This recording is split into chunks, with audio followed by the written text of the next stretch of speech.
WRTR Real Talk Radio. Featured guest DJs, original shows, music news, the hottest DJs from around the world. What you about to say? Go ahead, say it. You think I already got the thing going? Just record it. Start the show. I'm just saying. What was you gonna say? No, I was just saying that it might it's thunderstorming over here. So yeah. Yeah, look, y'all, thanks for clicking play. And welcome to a new week here on WRTR Real Talk Radio. So let me preface this by the fact that the Maryland area, DC area, we are under a severe storm watch right now. So internet may or may not work for one or the more of us. So in the event that it does, love you, mean it. We'll see y'all next week, all of that. So my name is Marcus Smoot. Thanks for coming back. My name is Miss Leg Bravado, and thank y'all for tuning in. And this your boy Tigger, man. Thanks for tuning in to hear me. What? Okay, sure. What does that say? What does that say on the screen? Did you type that out on purpose? This boy. Wait, it says look at that nigga. Oh, okay. That's what we doing. Apparently, Okay. so. Mm-hmm. All right, so let's kick it off. What's your mood given this week, Miss Lyric?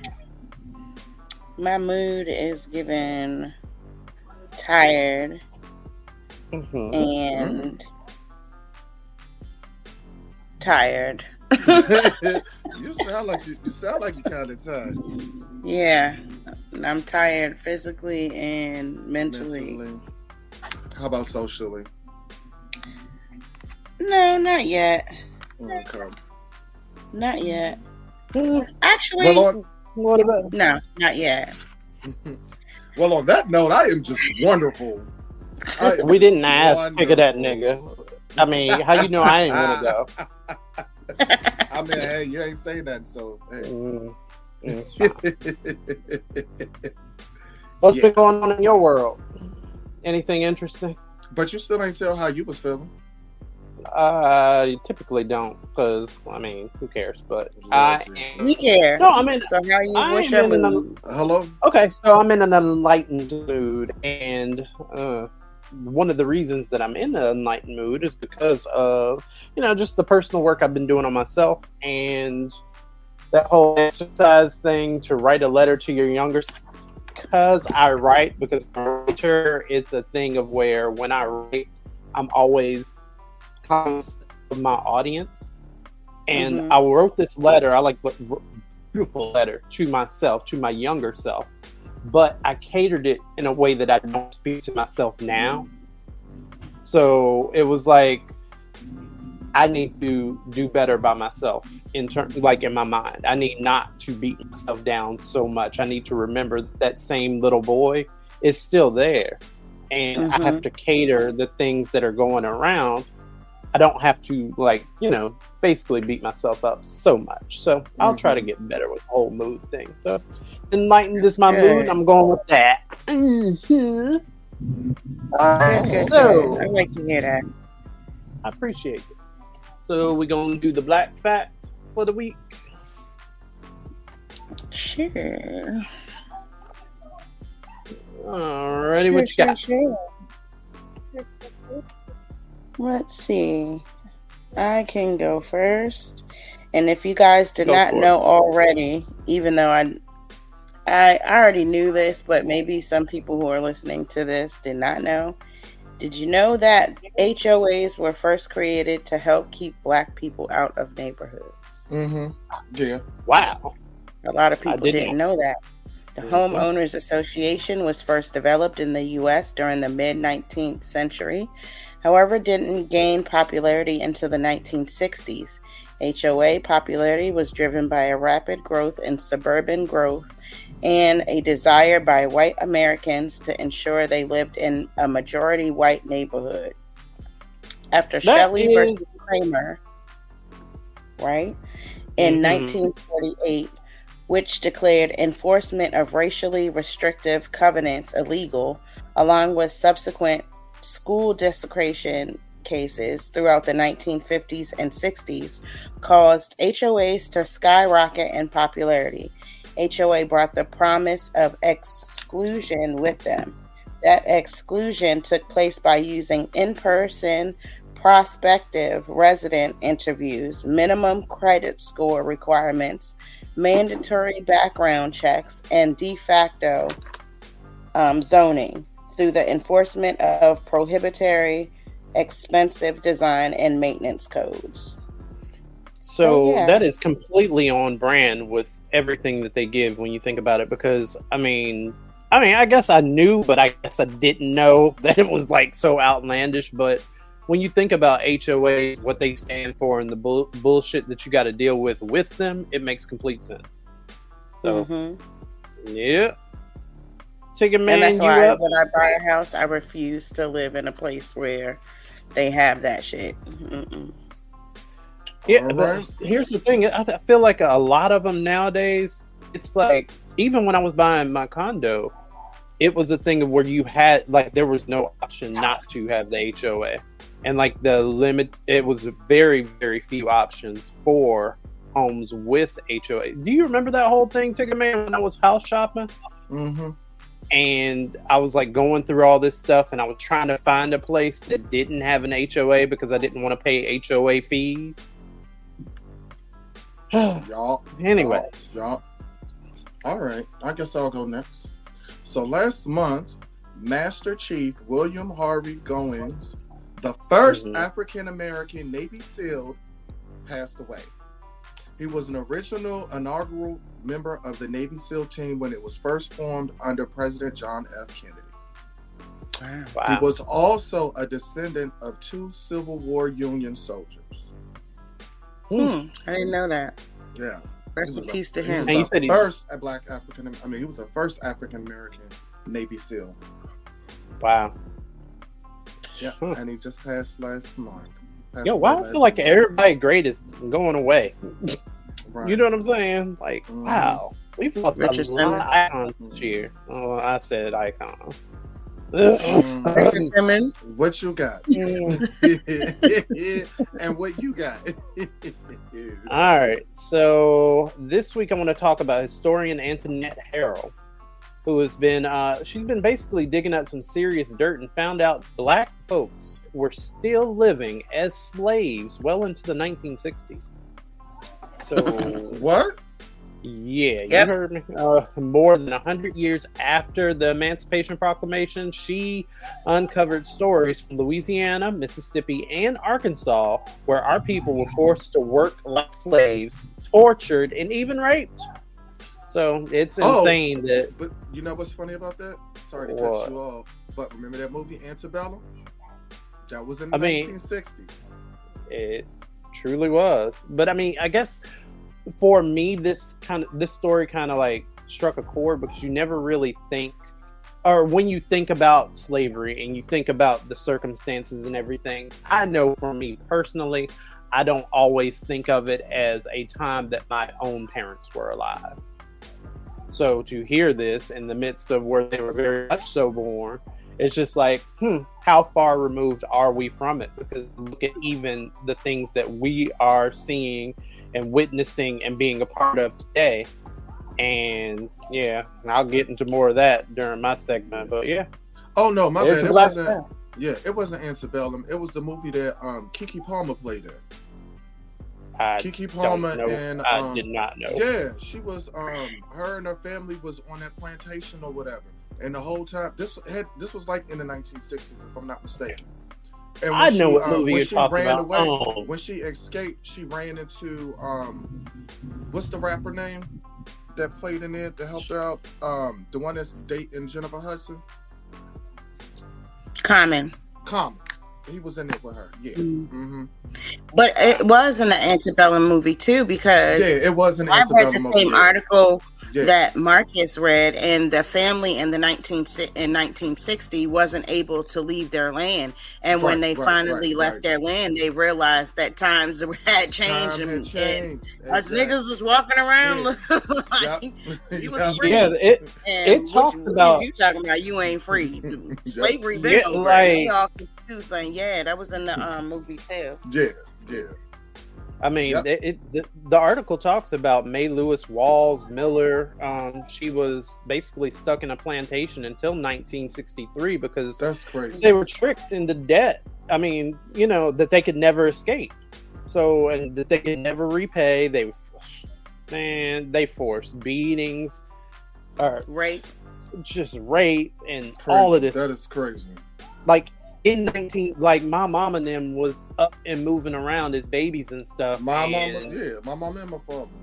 Yep. Same. Wow, Crazy. That's just crazy. Anyways, yeah. So, on that wonderful note, I guess we'll get into y'all's listener letters up next. So, if it were lyric, we'll be right back. Meg Thee Stallion called somebody out for smoking at her concert, and that has started the monthly debate between weed whackers and those who don't like gardening, if you catch my drift. Personally, I'm friends with Wanna, okay?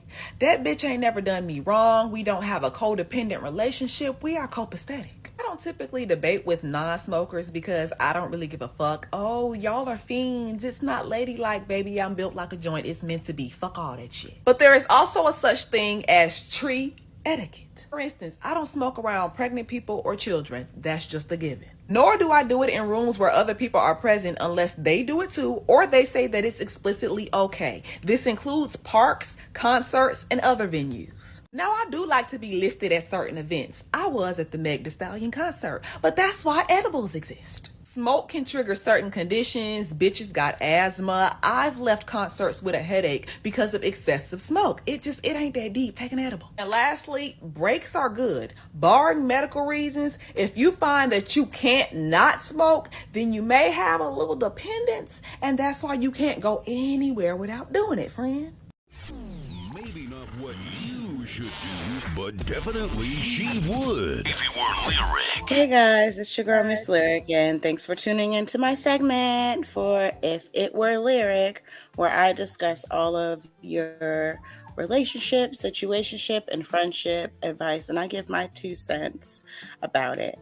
If you guys want to continue sending me stories and situations and all that good stuff, please send me an email to my lyricbravado@gmail.com email address, and you can also DM me on Instagram, Twitter, and Facebook at Lyric Bravado. And now I will go first. I have an anonymous one, and it reads, How do I tell my sister that her visiting with my niece isn't a break from parenting? I live across the country, and they come visit every summer. I love my niece, but I've noticed that when they are here, my sister kind of opts out of parenting. Now, mind you, they stay around 2 to 3 weeks. She won't feed my niece, cook dinner or breakfast, shower her, plan activities, or do anything to keep her engaged. She will put it all on me. And in her mind, she's just a passenger. And since they're at my house, it's my show. I mean, I will plan some activities and fun things, but I found that even outside of those times, I'm handling everything. And she's kind of on vacation mode as a parent. I get no downtime. I fall behind on work and in school. I don't have kids. And as much as I love my niece, there's a reason why I don't have children right now. I work from home and I'm in school full time. I love when they visit, but I want to enjoy my niece as my niece, not as her parent. How do I tell her this without hurting her feelings? That I do not want to be her parent. I just want to be her aunt. Tell her.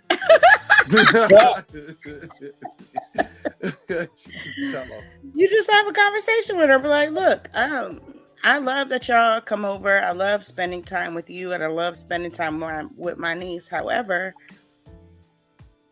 y'all are guests, and I am not the babysitter. I'm her aunt, and I don't mind helping you. However, this is not the time for you to be slacking and act like you're on total vacation mode. That's your child at the end of the day. I am her aunt, and you are her mother. And you don't think that'll make it like awkward or whatever, like the whole rest of the visit? Listen, the time to be closing your mouth and biting your tongue is over. Start being upfront and tell people how you feel. Now, it's a way to say things, you know what I'm saying, without being too harsh, but you still have to like open your mouth and start speaking up for yourself, because you cannot keep taking on other people's issues at your own demise, if you get what I'm saying. Like, it's cool that they visit, but at the same time, if it's starting to interfere with your livelihood, then there's a problem there. Because who's to say that you start getting in trouble at work and they start saying something to you because you're falling behind there? That affects your livelihood. Because after they leave, you're still going to have to pick up the pieces from that. Pick up the pieces. I cannot. And even at school, that's something that you strive to do. You worked hard to get back and start, going back to school full time, and you're slacking in those classes. That's messing up your livelihood. No. You need to explain to her that, these are the conditions of what's going to happen when they come visit, because at the end of the day, it's your house and you make the rules, period. And if they can't abide by that, then, hey, I'm sorry, sis, this summer's not a good look. I'm busy with this, that, and the third. Mm-hmm. Set boundaries for yourself. And don't let people set your own boundaries for you in your own house. You know what? I hate when I feel like, someone's taking advantage of me, or when like people don't give me options on things that I'm already being kind about. You know what I'm saying? Like, I always feel like when I'm being taken advantage of, when my kindness is being taken advantage of, it's a trigger to me, or, it's a trigger. Like, it will set me off. So I feel you on that. No, definitely have to set boundaries, whether it's friends, family members, or anything in between. Like, you have the right to be comfortable in your space, and you have the right to feel how you feel. So that's my advice on that. All righty. I guess I'll go next. Sure. All right. So I love when I receive letters when we get letters from listeners that write how they type. Write how they talk. I love that, because it's so funny. All right, so this one says, "Dear Lyric, girl, let me tell you, moving to Magnolia Springs, Georgia, has been one wild ride. I've only been here for a hot minute, and I already feel like I'm living in a soap opera. I was excited about joining the New Hope Baptist Church. Okay, didn't mean to say that name out loud, but okay. Well, honey, sit down, because you're not going to believe this. So it turns out the pastor, oh God, she gave like actual names to these people. Wow. Okay. So I'm going to change the name. Just say the initial. All right. So it turns out Pastor J had been a little too friendly with Sister M, if you catch my drift. The whisper started when she began driving a brand new Mercedes. And let me just say, the congregation's generosity doesn't stretch that far. Then there's Deacon Dub, who has been skimming off the offering plate to fund his little side hustle, selling knockoff designer bags out the church basement. Can you believe that? And let's not even get started at the choir director. She's been using the church for her personal errands. Rumor has it those errands involve picking up gentlemen callers from the bus station and other things. Shut up. This is not real. This is what she wrote in. I'm beyond scandalized. I came here looking for a place to worship and connect with the community, but instead I walked into a real life episode of As the Church Turns. What should I do? Should I confront these folks and risk becoming the next topic of church gossip, or should I quietly find another church and let the drama unfold without me? How would you handle it if it were you? Help a sister out. Love and sass, Tamika. Girl, just mind your business and find you another church home, because obviously that you can't even call that a church at this point. That's a house of drama. That's not the house of the Lord. That's a house of they gonna do what they want to do when they want to do it. That sounds like a Tyler Perry movie. It's just not. It's giving Greenleaf episode Yes, 10, Greenleaf. Yes, season 3. That's what it's giving. giving. And That's What's exactly what Greenleaf? it's giving. You ain't never seen Greenleaf? What? No.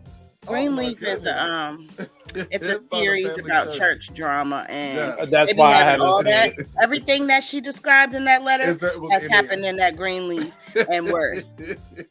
Oh, I mean, wow. they done had murder, all types of wild stuff Scandals, in that. Yeah, all type of scandals. Scandals after scandals after scandals. So yeah, just find you another church home to go to. Like, I mean, it sounds to me like you really don't want to go nowhere. Like you want to sit around and watch it unfold, but girl, it's not going to do you no good. You don't really know any of those people. You just moved there, so mind your business. Don't start that, and then get your name involved in some shit, and then you gonna have to respond in a way that ain't Baptist or Christian like.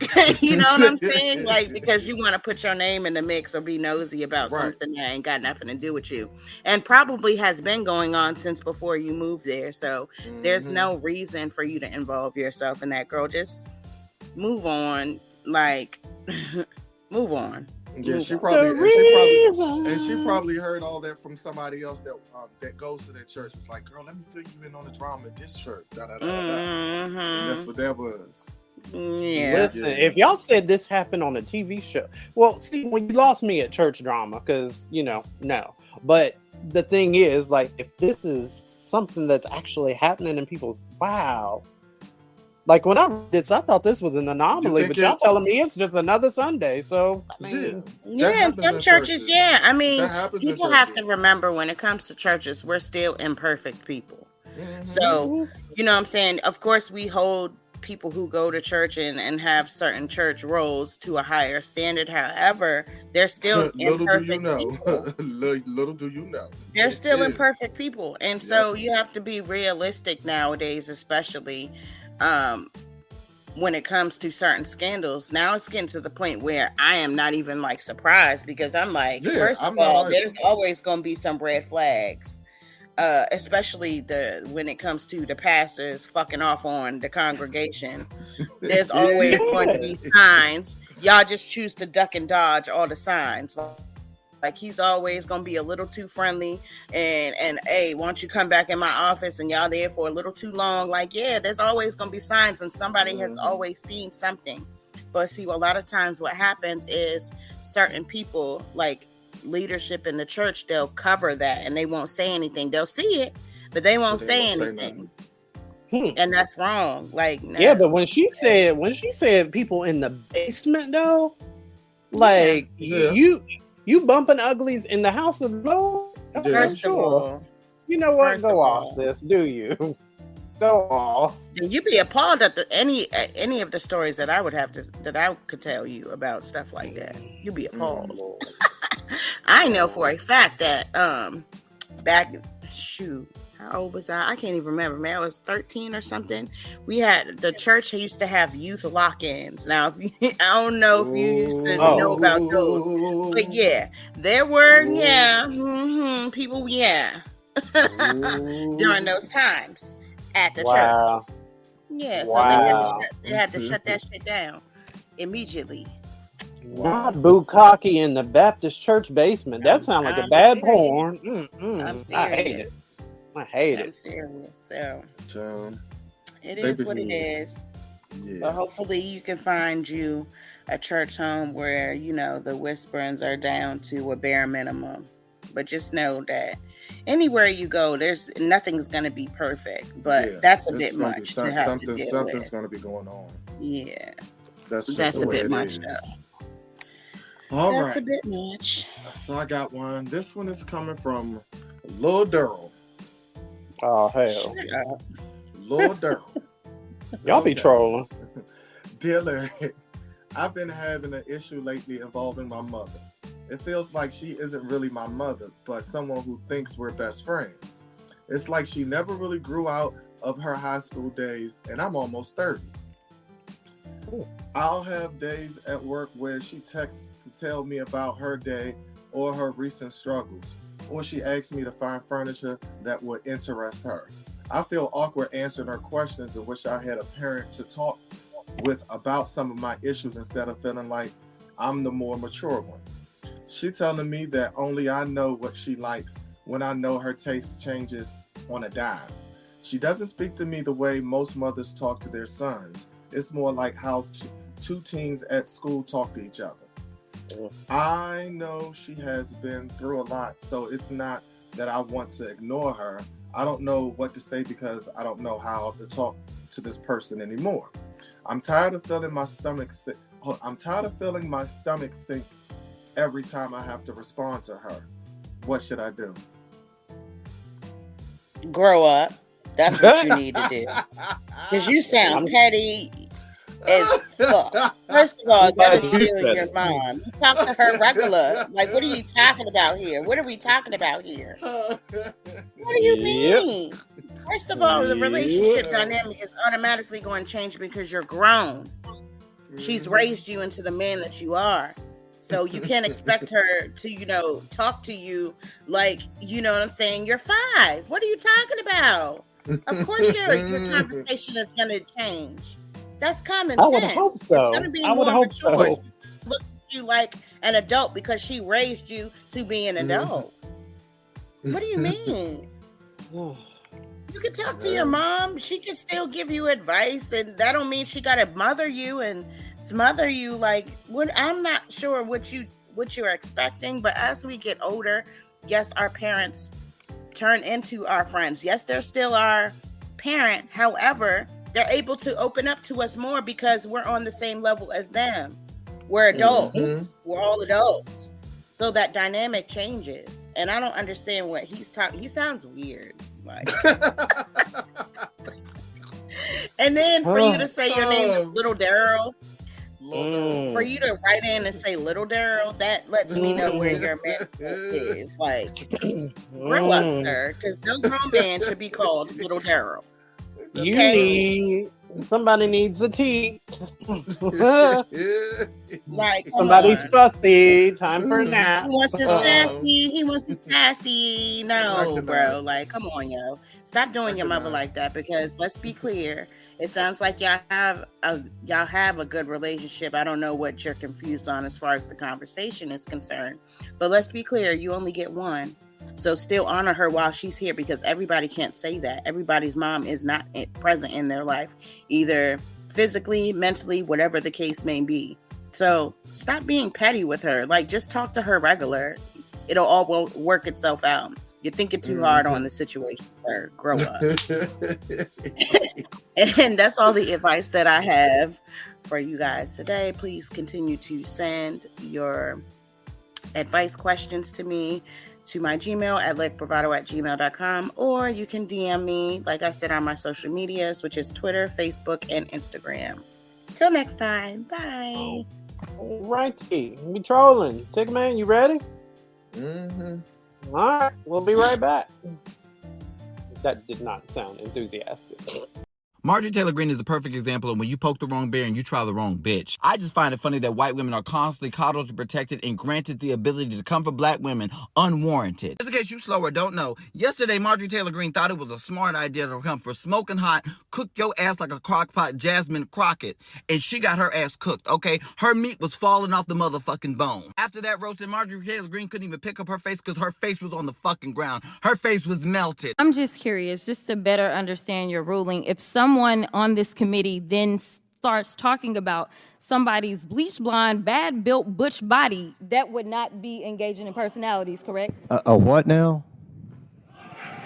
Chairman, I make a motion to strike those words. I don't think that's Hold on. My problem is, why does the chairman want to strike what Jasmine Crockett said? Boom, Marjorie Taylor was the one who started the shit. Okay, you don't start no shit, won't be none, bitch. I'm glad that Jasmine took it to Twitter to speak her piece, because they love to try to silence a black woman's experience. Representative Crockett tweeted, "So Marjorie Taylor wanted to talk about my appearance in committee. It's against the rules to do so. She refused to apologize. The chairman ruled it was okay." And I asked for clarification. What qualifies as engaging in personalities, and basically wanted to know if I could talk shit about her appearance as well. Y'all know what she looked like, right? Pause. I know what she looked like, and I'll testify. She is bad built. Her stomach is shaped like a sack of laundry. Her stomach looked like balled up homework. She got bad skin. She got bad hair. Her ends are split to the motherfucking root. Jasmine told no lie. Shame the damn devil. Let's continue.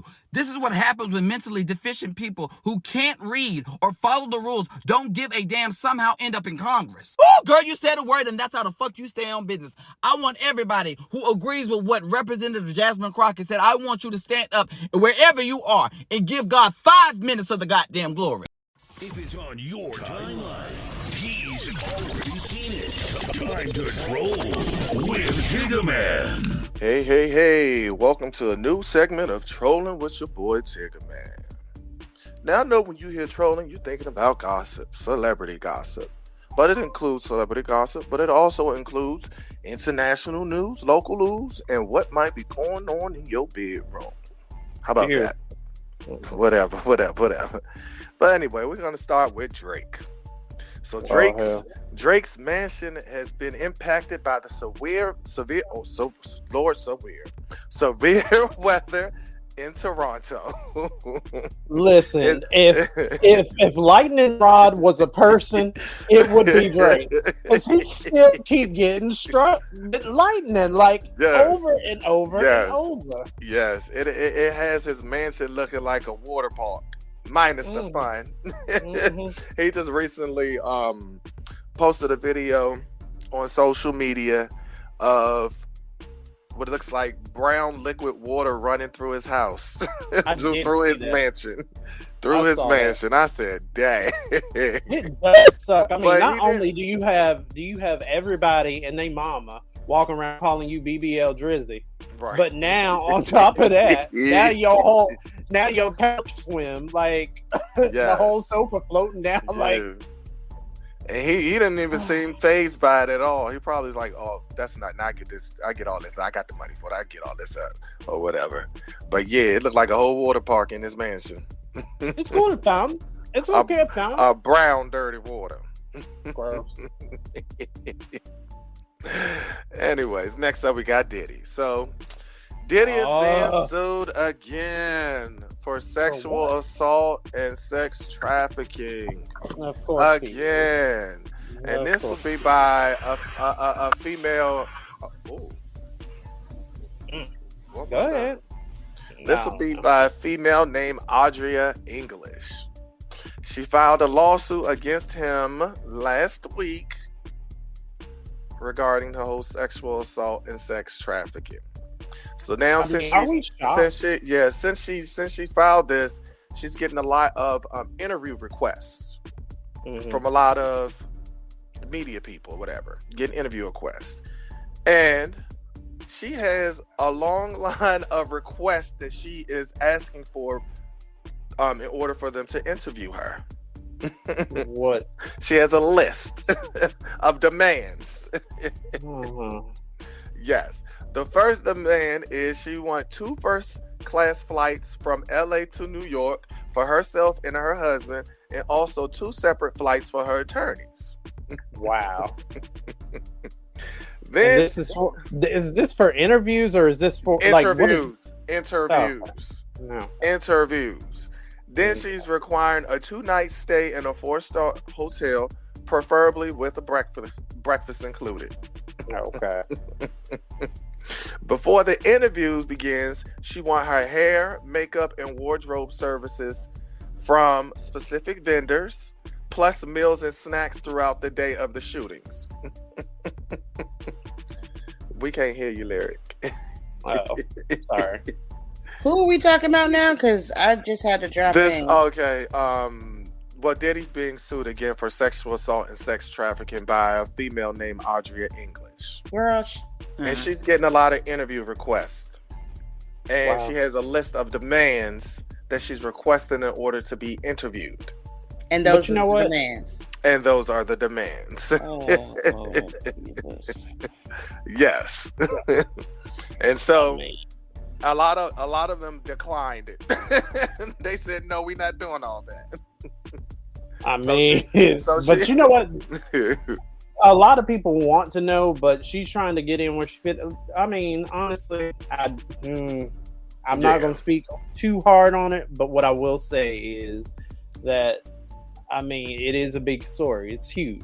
I mean, Diddy been, Diddying for years unscathed, and nobody's talked. And now that people are talking, a lot of these stories are coming to the surface. I'm not going to victim blame, not going to say nothing, but those are some pretty hefty demands there. Sis. Yeah. Pretty hefty. And speaking of sexual assaults, Murder Inc. Records mogul Irv Gotti is being accused of sexually assault by a woman who claims she dated him for 2 years.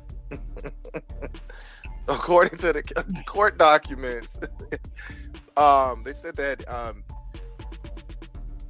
oh gosh. So the person who's suing, she named herself Jane Doe because she don't want everybody to know her name. So she's named Jane Doe. She said that they met through a mutual friend at a poker tournament in the summer of 2020, and he took her on a tropical vacation to St. Martin. Upon arrival, the woman claims Gotti threatened to send her home if she didn't have sex with him. She says she complied. She says she complied due to his power and influence in the music world. The woman says she continued to date Gotti into January 2022 when he flew her out to Miami, and the two stayed at a four-season hotel where she claims Gotti forced her to perform oral sex on him in the elevator. Wow. That is... Wow. I swear, these girls be killing me. How? Wait, what do you mean? Come on. What? Now. She was gonna have. What? Well, no, it was wrong for what he did to her. If he did those things to her, or made her do these things, but she knew what she was doing. So what about? She knew what she was doing. What? She knew what she was doing. Allegedly. Can we please throw in that word? Allegedly. She knew what she was doing. Grief. You gonna hop on the plane and go. You just met this man. You gonna hop on the plane and go to freaking St. Martin with him?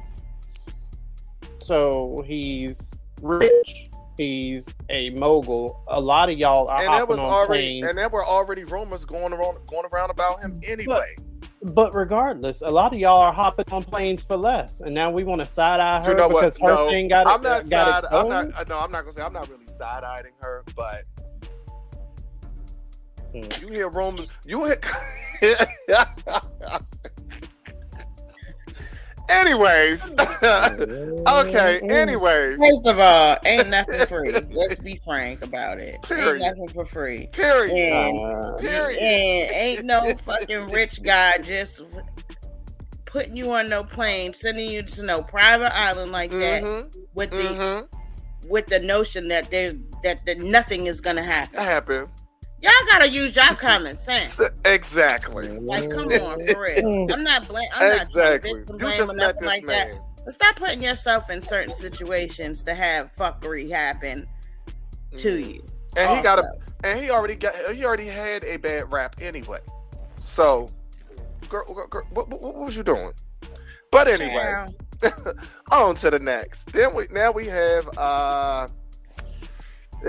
Erica Mena and Safari. Yes.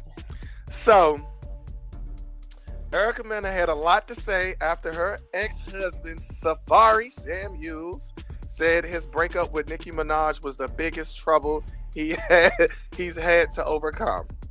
So, like a week ago, he was on a podcast called We in Miami, and the host asked him what was the biggest struggle or obstacle he'd ever had to overcome was. And he responded that after his breakup with Nicki Minaj, her fans and certain people wanted to be like, oh, okay, they're not together no more. Fuck him. Let him be nothing. Let him disintegrate. Let him disappear. But 9 to 10 years later, he was like, I'm still here. And some people don't like it. And when Erica Mena heard that, because she didn't have these kids by him and he been cheating on her and they didn't got a divorce and all this other stuff. So when she heard that, she jumped in there and she was like, well, she said, I will forever be embarrassed. I gave sis these incredible, beautiful babies. And he don't even talk or care about his seeds this much online or in real life. So that's what she had to say about him. Good, but let me ask this: what can we do about it? Exactly. Take that shit to court. Don't take that shit to Instagram. Exactly. Because I can't with that. And even if he said that's how he felt. That's how he felt. He was with Nicki Minaj for years. Years. You wasn't even a fart to him. Yes. A fart. Ice Spice. She wasn't. She was like, he was with Nicki for years. Yeah. I want to say almost like 10 years or something. He was with her for a long time. Mm-hmm. Writing her music for his life. Yeah, he has the right to feel like that. So what? And he was intertwined with her music. I know he helped write some of her lyrics and all of that stuff. He got the right to feel like that. Why are you mad? Exactly. Take That's that what I shit said. to court, not court. to Instagram. And keep it on and keep it moving. Next we have a veteran Death Row Records rapper. Remember the Lady of Rage? I rough that stuff with my I already Afro know what you're gonna say, and I'm watching it. She has a new movie on the horizon, but any mind reader worth their metal already knows that, and she's playing the late controversial TV psychic Miss Cleo. And I'm watching it because Miss Call me now for your free reading. I was on punishment for 3 months because of that bitch. That bitch got me in trouble. Yeah, Lifetime unleashed the trailer for Miss Cleo, her rise and fall, with the Afro Puffs rapper transforming into the tarot card rating single mother who had the infomercial game on lock in the late 90s, in which she did, because my mama was calling her. I want my money back, bitch. And my mama, and the funny thing about it, my mom said everything she said was true. Yep. It was, though, but bitch, how come you couldn't see that I was going to be on punishment for calling this fucking line?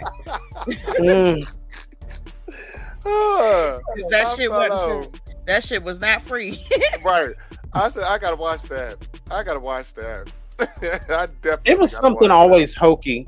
Like for me to watch Miss Cleo, it was always something very hokey about her. She'd be like, "Call me now." I was like, "Call me now for your free reading," and she didn't even have an accent. Yeah. She was American. No, but she used to have she used to have the people like the live reviews testimonial. And shit come. The live testimonial. Like, I called Miss Cleo and she said my husband was cheating. 2 weeks later.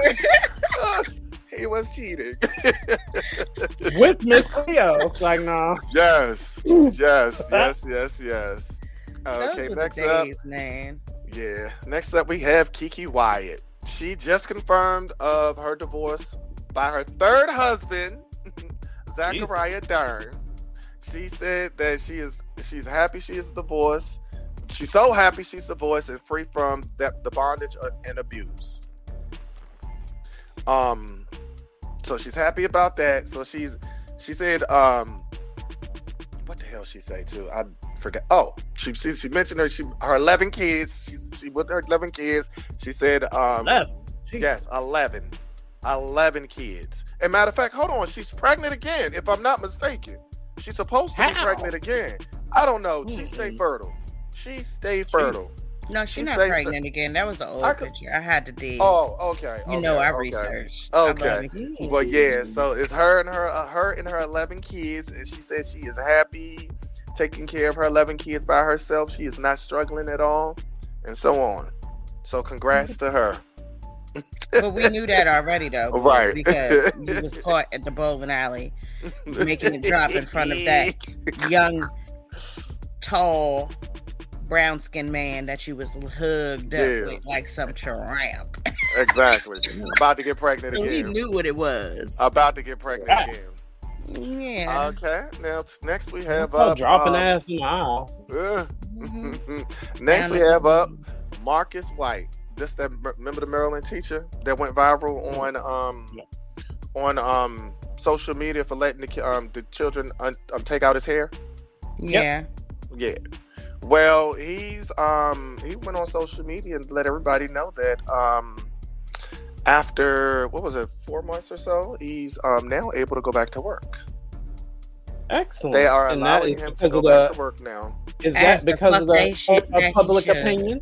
Mm-hmm, Is that because of the court of public opinion? Yep. Yeah, that would be us. Yep. You're welcome.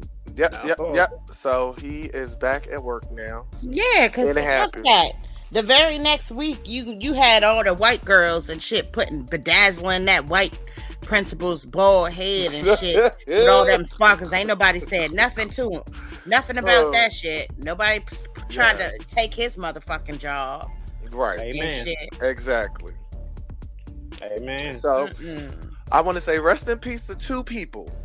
One, Richard Simmons, who passed away at the age of 76 years old. Wow. And then also Miss Prue Hollowell for the second time. Oh, Shannon Doherty, who played Prue on Charmed. I just call her Prue Hollowell. So She passed away at age 53. I know she was battling cancer. and So- you missed one. Dr. Ruth too. She passed away the same day. Yep. Who was that? The sex therapist. Oh, I don't know her. What? Oh, you so No, rude. rest in peace, Dr. Ruth. Yeah, she's a big Rest deal. in peace, yo. Dr. Ruth. Her Rest old in ass. peace. Her old name. Yeah. I'll tell you this with Richard Simmons. I just like when I remember Richard Simmons, I always flash back to that commercial he had where he was talking about sweating to the oldies, and you had them 2 real big people that they put right in the front. One was black, one was white. And I just remember them. You get on my nerves. First of all, we had that cassette tape, and I was many afternoons in my mama's living room dancing with fucking Richard Simmons, putting my body together. 1, 2, 1, 2, 1 and 2. Me and my 1 sister. and 2. Push. That shit used to be fun though, because I don't know, he just had a great spirit about him. You know what I'm saying? He was very encouraging. He encouraged all of our fat asses to unbig our backs. Exactly. I cannot. Okay, and then we have Pepper from Salt and Pepper. She got kicked off of Southwest Airlines, and it wasn't her fault. About this. Yeah. So she bought 2 seats on the plane because of her knees. She got bad knees from some car accidents she had that messed up her knees. So she bought, and she had a brace on her leg also. And she bought 2 seats next to each other, so I guess she'll have room to stretch out her legs or whatever. So she was on the plane sitting. I guess there was another person who they had to been someone who what do you call the ones that'll sit and wait to see if it's enough space on the plane in order to get on the plane? The wait list niggas? Yeah, I guess he was on the wait list or whatever. And so supposedly he had a funeral to get to. So he asked her when he got on that plane. Well, they saw that she had 2 seats, so they was like, "Well, hold on, maybe she'll let him get this seat or whatever." And so he got on the plane, and they was trying to see if she would give him the seat, and she was like, "No, my legs are messed up. I bought these 2 seats, so no, I'm sorry," or whatever. And so I guess because she refused to, she was going back and forth with the people. They escorted her right off their plane. Wow. Which one was this now? Southwest Airlines. Yes, Make they sure I escorted her don't book with off them. the plane. So of course she went on social media and trashed Southwest. She went off. Of course. Went off. I said that's crazy. Yeah, American Airlines just did the same thing to a military girl.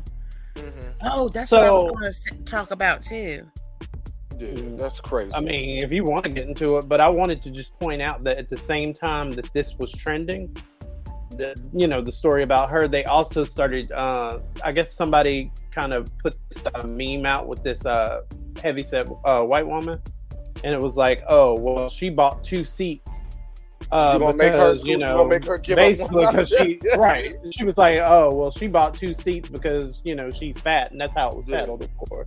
Oh well, she's fat and bought 2 seats. Are you gonna make her give up her seat? Blah blah blah. Exactly. And of course, the internet is divided. And you got one people, half saying one thing, half saying the other. So, what do y'all think? I mean, in my opinion, she bought 2 seats. Leave her alone. Leave her alone. She paid for because you're not going. At the end of the day, if she's not going to get a refund for the seat. Yeah. But they said she got refunded her. They refunded her money back though. I'm sure they had to. Well, yeah, I mean she's a celebrity, but everybody can't say that because this girl, she's in the military, right? Mm-hmm. And she bought a first class ticket. They overbooked the flight and gave her seat away to a white lady. Right? Oh hell no! Right. Whoa. She already paid for her fucking ticket. Oh hell paid no! For that shit. Nope. They had the white lady in there. They refused to move the white lady out of the seat. Oh, I would have went off. Then I went off too. They said, "Okay, since we can't move the lady out of the seat, we will give you a whole row to yourself in exchange." She said, "Okay." Don't y'all know that another white couple came along and said, "Hey, we need your seats," moved hers, picked up her bags that she had. This white lady sat her shit on the motherfucking floor and proceeded to sit in her goddamn row. Oh, we wouldn't have been going nowhere. We wouldn't have been going nowhere. And the same thing happened to her. She had to be escorted off the fucking plane. Oh, we wouldn't have been going nowhere. I would have went off. I would have went off.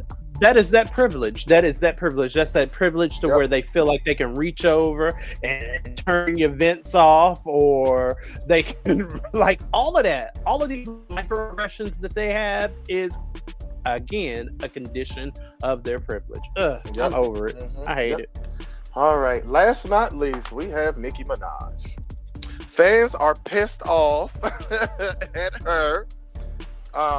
After they paid big money for her tickets, only for her to show up over 90 minutes late for her Dublin concert, leaving them stranded in the rain. The rapper was supposed to rock Malachi Castle at 8 p.m. on a Saturday as part of the European tour of her Pink Friday 2. And instead, she waltzed on stage just before 10 p.m. and played for less than an hour. Not even that. During her brief set, Nicki kept vanishing for ages thanks to endless costume changes, all while fans shivered away in the rain.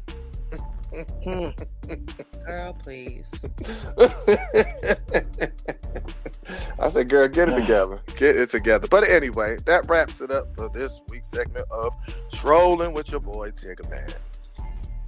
All righty. I guess I'm up next. I'll call it Ear in Distress. Up next. I'm still a bit baffled by self-sabotaging minorities. Because on one hand, there are those who know that they've aligned themselves with parties that hate them, but they've somehow just made themselves okay with it. For instance, I just watched a video of an Asian Trump supporter who was being confronted with all the racist things that Trump has said about Asian communities. And when pressed about how he can continue to support somebody who is clearly prejudiced against Asian people, he stuttered through some explanation about how deep down Trump isn't actually racist. He just wants the best for this country. Meaning that he is so dedicated to the other parts of Trump's bigoted platform that he has made himself okay with anti-Asian racism. Then you have those who are somehow oblivious to the fact that conservatives hate them until they have an experience that brings that hatred further to the forefront. Like that Hispanic family that went viral for moving their family from California to Idaho because they wanted a place that better suited their conservative politics. Then they were startled when they got to Idaho and realized that the conservatives there were racist and anti-immigration. You align yourselves with conservatives politically, yet you didn't know that one of their primary stances is to be anti-immigration. I think I'll go skydiving tomorrow with nothing but my titties as a parachute and then act surprised when I hit the ground. Marcus has your glimpse into a world without seasoning. All right, so this week, let's get this on the ear way. I cannot.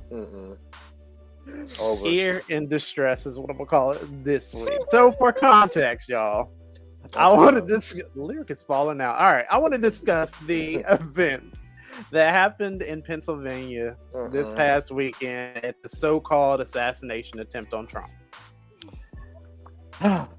So, it was sort of like something you would watch like on a bad reality TV show. So like picture like a wannabe James Bond tripping over his shoelaces before he even got close. And then just like some clumsy, dumbass looking Secret Service niggas trying to attack him and tackle him to the ground and get him to like, this is what all played out on TV in our faces. And everybody black that I know was like, some fuckeries afoot. And I don't know. It's weird. So, I mean, I guess I want to just have an open discussion. So you watched what I watched, correct? Both of y'all saw everything.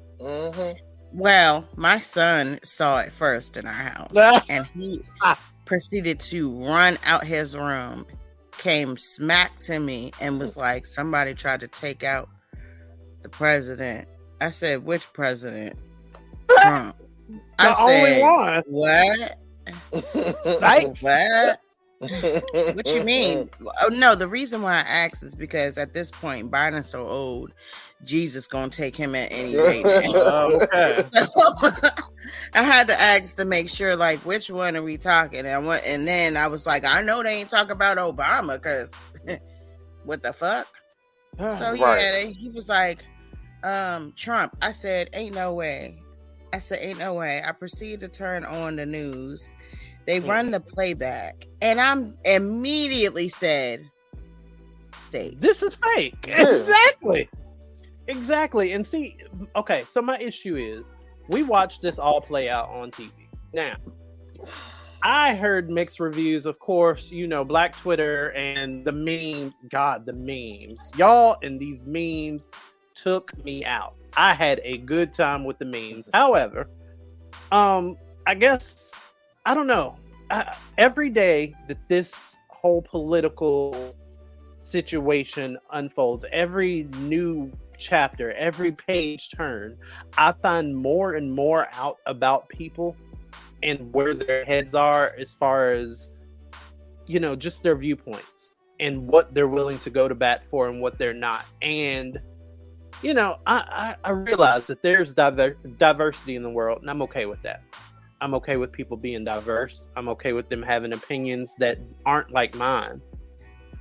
But then every now and then, you run into like a real, freaking bigot, like I believe, in my opinion, Donald Trump to be, that has wealth, that has power, that can do something that shifts the course of the world.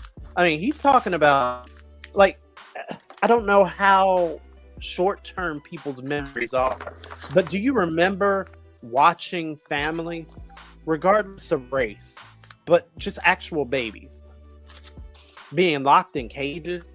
Y'all remember that? Like, do you remember all of that? Do you remember how appalled we were? Do you remember the feelings? You remember the helplessness? Just the pictures and the rhetoric alone. And to see that playing out over, I don't know, it's just, he gets on these mics and he rallies up these people. And it's always about, we're going to do the most mass deportations. We're going to do this, that, and the third. We're going to, people like long-standing people like Amber Rose, that is a hardcore feminist. Amber Rose, of all people, Miss Slutwalk, that goes out, like, she's built her whole brand around feminism, around, the Black community, about things to then turn around and publicly endorse Trump. Right. What? And she not Black though. According I said to around her, the Black community. No, I'm just saying, but according to her, she's not Black though. But yeah. But she built her wealth around Black people. Her celebrity off of us. Though. Yeah, right. Exactly. Right. So, and I mean, it's just looking at things like that makes me, like, with this political climate, it makes me like, this isn't what it was back in the older days, where you might agree with one thing, you might agree with the other, and then it's kind of, we have this cutesy agree to disagree kind of rhetoric. It's not like that anymore. Right. You're talking about the very survival of people at this point. You're talking about people's lives, whether or not they are allowed to exist. And you have this fucktard up here saying these things openly. Hate. And a lot of y'all are like, rah, rah, rah. And then you have the undereducated people that are out here trying to cape and make excuses and this, that, and the third. Like, when I saw him in that assassination attempt, I was like, oh, they are about to have a ball with this. Not only, like, I thought that everybody was on the same page with how fake it looked, from the little blood from the ear. Like, where did all what? You mean to tell me that this person that was on the roof that took a shot at you with a bullet that looked like that was only to nick your ear? And then the Secret Service niggas that you got tackling you to the ground, like all of them allow were you to get up and pump your fist up. They're not supposed to do that. They're supposed to bum rush you off of the stage, period. And then he talking about, they released the audio where he talking about, let me get my shoe. What? Let me get my shoe? First of all, they're supposed to completely cover him. Period. And take him. Why was he able to even poke his face out? If the shooter was still alive at that point, that's just bloop, open face. No, that's how I know it was fake. All of that shit was fake. It was planned. It was a setup. Somebody was. And don't get me wrong. As much as I can't stand Candace Owens, she even went on. She was like, absolutely not. She said, I've been around presidents. I know how the Secret Service works. She said they almost shot my husband because they didn't even know who he was. Yeah, she said, I know. Was coming down the stairwell. He wasn't supposed to be on. She was going off. Candace was going off. She was going off. Listen, to the Lyric's point, I mean, it's about timing. I mean, like, the attempt seemed to occur at the moment when Trump needed like the most surge in media attention. Yeah, so that's all it was. All of this. That's what it was. It is. And somebody had to lose their life over it. But let's talk about that. Let's talk about the incompetence of the assailant. 20-year-old from that podunk school. Like, what? Yeah, I didn't understand that. And he's a Republican too. He's a Republican. He somehow evaded Secret Service. His neighbors went around talking about, oh no, he had Trump shit in his yard. What? It didn't make sense. The motive didn't make sense. The math not math. And then they start showing pictures. They start showing pictures of somebody pointing up at the guy, the shooter, going up the ladder, getting on the thing. They showed a picture of somebody pointing up there. So you mean to tell me Secret Service wasn't on top of that? Yeah. Not only that, but they did interviews with like the local people, like with the local police, and they're like, "Oh no, somebody told us about it," but like he sounds so incompetent. If you go back and watch the YouTube videos, it's crazy. Just look at the accounts that were, man, if you believe this kind of stuff, ooh. And another thing. The rifle that the shooter used, they take those big long ass bullets. That's what I said. Come on now, how it just nicked the side of his ear? No, it really took did. His whole fucking ear off. That whole thing head. took his ear off. And then you come up with this little Kool-Aid stain on your ear, like we supposed to take that serious. And then they actually showed a clip of a lady that was behind him, and she kept moving and ducking like she knew what was about to happen. Yes. Yeah. It's like so much. It's just making it. Yeah. I said, oh my God, I was over it. I said, I'm over it. I don't even want to hear no. I said, I'm over with that bullshit. It's crazy. Man, it is crazy. A lot of the online rhetoric and a lot of the things that y'all have to say, they're alarming at this point. Like, I want to know, are y'all okay? Because you couldn't be watching the same things. You couldn't be watching the same stories unfold and not arrive at the same conclusions. You couldn't. And to the ones that be jumping on people's fucking posts, acting like we laughing at somebody dying. You. I'm talking to you. Are you that fucking dense? Why would anybody think a loss of life was funny? No, we think it's funny that he tried to play in our face. Exactly. That's the funny shit. Have some common sense before you comment on somebody's shit. And not only that, but okay, let me address this for all of those people, including friends on social media posts, family even, because a lot of y'all been talking real spicy too, getting up on my social media posts and having things to say. Listen, family aside, all of that. Stop this. Like, I get it. Y'all want to look like Superman in the story on how it's retold. You know, Lex Luthor is taking over the world, and Superman won't send an I-beam through his asshole or whatever, like he should. And that's fine. And I'm not condoning any kind of political violence. I'm not saying it needs to happen. I'm not saying any of this. What I am saying, though, is that for a person to promote as much hatred and as much caping as he does for everybody to have guns, for him to then have his whole thing attempted, like, it's just a bad look. It doesn't make any sense. It don't. But then, of course, white people got a hold of this and they've spun the narrative. Oh, he took a bullet for us. He's a true American. Right. But that's exactly what he wanted. He did. And then people got to realize, like, that's the whole point. That was the whole point of this. He got what he wanted. He got what he wanted. He ignited more followers and he fueled the ones that he already had to start acting like fucking assholes out here. Yep. It's like it's dangerous. It's dangerous. Incredibly. Because if they could storm the Capitol, what else do you think that they're capable of doing? Like, honestly, November's going to change things. I'm so sorry. It really is, because if he wins, it's going to change things. If he loses, it's going to change things. Like, people, they're going to really start acting out. I'm really fearful. Well, not even fearful, but I'm just, now it does kind of give me a little bit of anxiety on how things are going to play out in November. It really does. Should. And I'll speak on that. If you're already anxious, do not watch the movie Civil War. Oh, I look at that and I watched it, and it's exactly it's the blueprint of what's going to happen. It is. It's the blueprint. We're fucked either way. Wow. So if you already feel like that, don't watch that movie. You really gonna feel some type of way.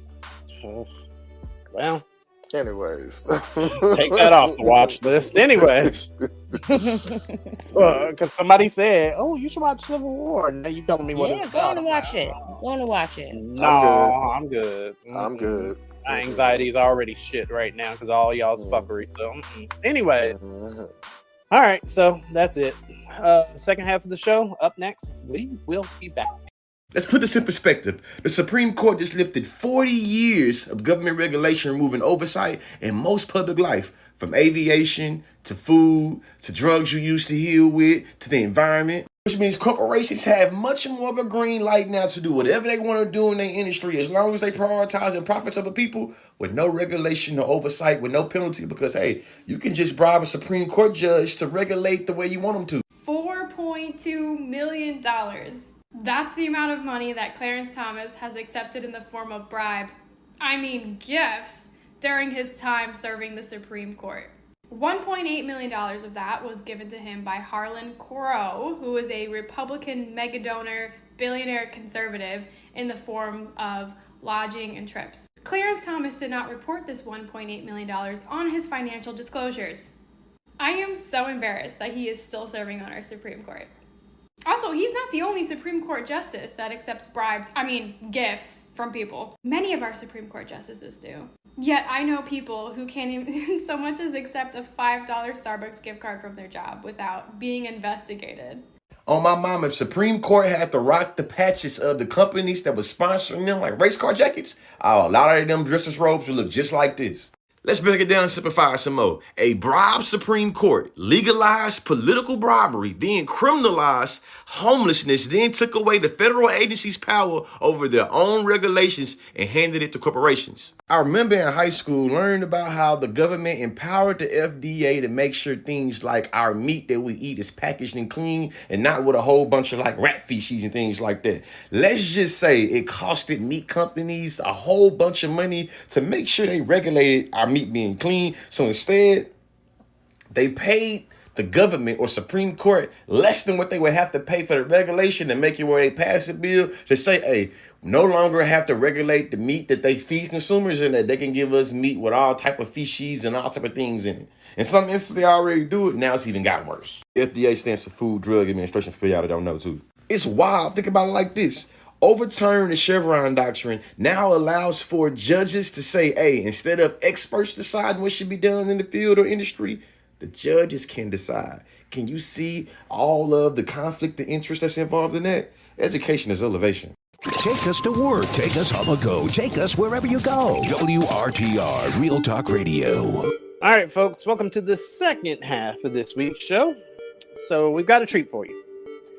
We received a fantastic letter from one of our longtime listeners, Jasmine from Atlanta, Georgia. Jasmine, she's been rocking with us since day one, and she got a question. Y'all ready? No. Jasmine writes, okay. Take a deep breath then. Jasmine writes, hey y'all. Love the podcast. You always seem to keep it real and entertaining. I've been listening since your very first episode, and I've got a question for you. Oh, speaking of which, shout outs to us. This is today marks 1 year since we actually started podcasting over the radio, TV show, and all that. So the podcast is a year. All right. Anyways, Jasmine writes, hey y'all, love the podcast. You always seem to keep it real and entertaining. I've been listening since your very first episode, and I've got a question for you. What's the most hilariously embarrassing fashion fail you've ever had? Oh, who? Fashion fail. I've never had a fashion fail. Sorry. Lies. Next. Lies. Next. Lies. Next. I ain't never had a fashion fail. Where? Bull. When did I have a fashion fail? Explain. When? Man. So you're not going to tell no stories of yours? I'll tell some of mine. Go ahead. I ain't had no fashion fail. Lyric, you want to go first, or I'm going to give you the option? I mean, I can't recall having one either. Never a fashion fail from back in the day. From back in the day, you ain't never had no fashion fails from back in the day. Like, I mean, I really can't speak on my child. Not as an adult, no. Because when I first started dressing myself, I was good. I mean, I'm not talking about when you dressed yourself. She said, "Have you ever?" So, have you ever found a picture? Shit, my entire childhood was a fashion fail. Then my mama kept me some If that's the case, if that's the case, I wasn't wearing name brand designer shit. Right. Like it wasn't. Wasn't that. Dude, you know, I used to have these jeans where one leg was orange and the other one was purple. Wait, what do you mean? Was this a 90s crisscross thing? I think, it was the 90s. Well, okay. Yeah, 90s was 90s. 90s fashion. I don't know. I remember this one pair of sneakers that I had, like when I was a teen. Okay, so it was when I hit my growth spurt, and my dad was buying, like, I guess I was growing, but I was growing at such a rapid rate, they didn't know when it was going to stop. So I guess like around the time that I was 13, I was, my body was like, all right, then we got one more in us and then we gonna chill. And my father bought me these size 13 shoes. And of course, for those of y'all that don't know, I wear actual size, probably 10.5 to 11. So these size 13 shoes, of course, were too big, but I was expected to grow into them. And of course, working class family, you're not going to always have, the option to just go out and buy another shoe. Like, shit's expensive. Anyway, so I got these shoes. When I tell you the toes on them joints, because of course you walk and stuff, the toes of them joints Curled up like a little elf, huh? You had toe print shoes. Wait, there's a name for them? It's called toe print shoes? I just said toe print shoes. Oh, I thought you... toe print shoes. Woo. Anyway, so yeah, that's the only fashion fail that I can think of, like right off top, because I just remember having them shoes and people was making fun of me. They was like, "Yo, what's up with your feet? Why your feet curl upward?" Oh no. So yeah, kind of embarrassing. So there you go, Jasmine. Hopefully that helps. I mean, I used to get shoes from Payless. Who didn't? I cannot.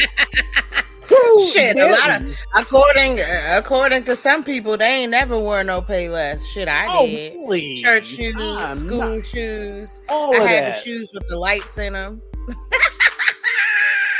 No, I never had the light up shoes. I didn't have I those. did light up shoes when I was younger. Oh my god! Wow. Oh, y'all remember British Night? BK. Yes, BKs. Yeah, I remember those. Y'all remember the? Hold on. So I used to was like it my an urban BKs. legend? Wait, so was it an urban legend or was it real that niggas was blowing them joints up? And then when they would go out on the basketball court, and I heard some nigga blew his feet off because he bumped them up too much. I never heard that. You never heard that I did. back in the 90s? I never heard that. I never heard that. Oh in my life. god! I heard niggas was blowing them up, and because they were blowing them up too much, I heard people were getting injuries on the basketball court from, I guess them popping because they came down too hard and it's been pumped too much. Of course, and not being 10 and 11, and you hear that shit, you'd be like, yeah. But anyway, thanks for that, Jasmine. I wanted to honor your letter because you wrote a very nice one, and we truly appreciate the feedback. So we'll go from there. Wi-Files up next. Tell me something. Why is it y'all all of a sudden feel the need to shit all over old music? Like, I don't get where that comes from. Like, I remember being a kid and Sam Cooke, Jimi Hendrix, Bob Marley, they were all long dead. But I still respected them. Like, I respected their music and what they did for the art form. Like, Rakim, KRS-One, LL Cool J. I wasn't around for that shit, you know what I mean? For like the heyday of that. But I still admire what they did and learn from all that they accomplished. It's because later on, I don't agree with necessarily everything about their style, or maybe they, don't do it the same as they did when they were younger. I mean, I'm still in awe of what they did accomplish when they did it. Like, soon as a motherfucker put out a whack song, y'all just so quick that he was always mid. He never had shit. They never could do. Like, what the fuck?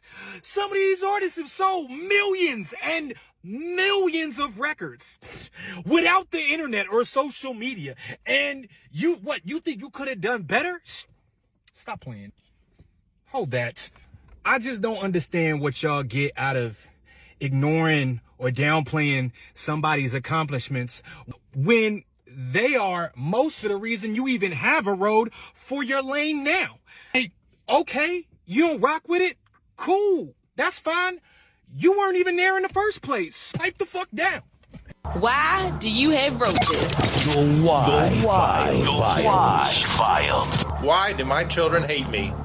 WRTR Real Talk Radio. Why did my vagina burn? The truth is out there. Explaining the unexplained. We're answering what to the questions you want to know by taking your tweets at WRTR Radio. We take your emails over at WRTRradio@gmail.com. And we take your Facebook messages on our Facebook page, WRTR Real Talk Radio. This is the Wi-Files. Remember, the truth is out there. You first or me, Tigger Man? I can go. Go for it. This one is coming from Gary. Gary wants to know, why do black people like to reuse the plastic containers from Chinese carry-outs? Because why the shit fuck is not? expensive. Exactly. Waste not, want not. That's why, motherfucker. And y'all charge $20. Y'all charging $20 for Mugu Guy paying anyway. So yeah. Right. Hell yeah.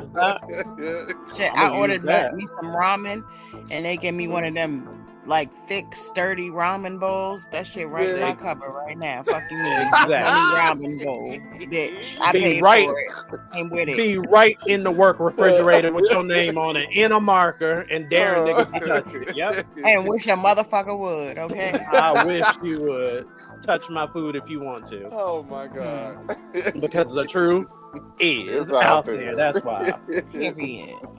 All right. Pluto from Dallas. Pluto. Yeah, I guess it's, I hope that's not, well, I don't know. Whatever. Anyways, Pluto from Dallas. He asked, why women? What's wrong with y'all? Y'all can't say women. Okay, anyways. Why females always be worried about keeping their area shaven? Don't they realize that there are real men out here that love it natural?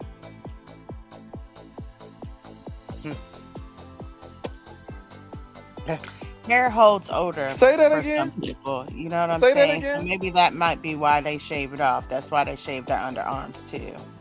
You know what I'm saying? Everybody don't want a bushy patch of fucking hair on their fucking body. How about you worry about yourself, nigga? She want to shave? Let her shave. Maybe she don't want to get extra mercy. Extra mercy down there. Mercy. It's hot. And you know what? That's the king. 103 Apparently degrees. people. Okay, so that is big. Apparently people are liking the more natural things nowadays, or basically maybe it's discussed a little bit more freely now that people like the whole little natural bushy kind of thing. And if that's y'all's thing, then that's fine. However, I will say that this needs to be a conversation that you have with somebody prior to. A lot of y'all don't want to clean. A lot of y'all don't want to maintain your areas, period. And then you just be surprising people with that funk. Like, oh, surprise. Like, nobody wants that experience, because at least give me the option of whether or not, like, hey, we getting it down and dirty, and be like, hey, you know what? Next time, leave it rank. I like a little stink on it. Like, if that's how you roll, then that's cool. But have that conversation. Get somebody to Hell nah, don't fall for the shit, because as soon as y'all get into it in front of y'all friends, the first thing that motherfucker gonna say, shut the fuck up, bitch. That's why your pussy stink.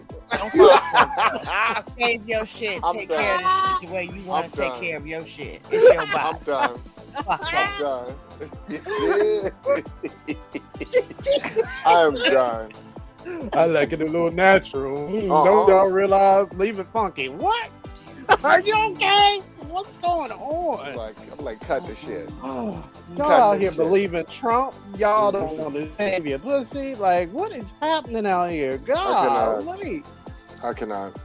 All right. Why? Because the truth is out there. Miss Lyrical Scott. Mine comes from Kyrie from DC. Okay. Kyrie says, why do niggas act like they don't know they dick little? Hold on, wait a minute. Wait a minute.